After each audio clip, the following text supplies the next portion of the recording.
Gjatë luftës, një ushtar i ushtrisë çlirimtare të Kosovës mbante gjithmonë me vete një flamur kuqezi.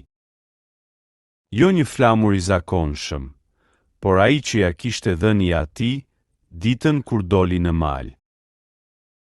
Mos e le të bjerë kur në tokë, i kishte thënë.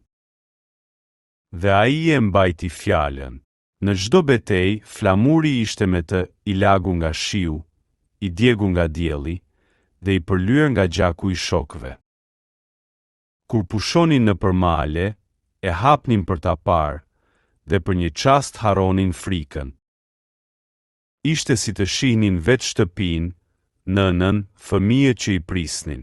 Në ditën e fundit të luftës, plumbat e armiqve grisën një pjesë të flamurit. Një cop ju shqye, një cep u dogj. Disa i than ta ndëronte, ta bënte të ri. Por ai e mbajti po atë. Pas luftës, kur u kthye në shtëpi, e pastroi me kujdes dhe e vari në mur, pa e qepur. Njerëzit e pyesnin pse nuk e ndreqte. Ai buzëqeshte dhe thoshte, sepse edhe liria jon nuk u fitua pa plag. Ky flamur është dëshmitar. Çdo e grisur është një kujtim i asaj që humbëm. Vitet kaluan.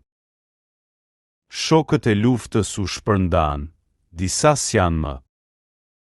Por flamuri ende qëndron aty, në murin e dhomës, me pluhurin e kohës dhe nderin që nuk shuhet. Dhe kushdo që hyn në atë shtëpi, ndalet para tij.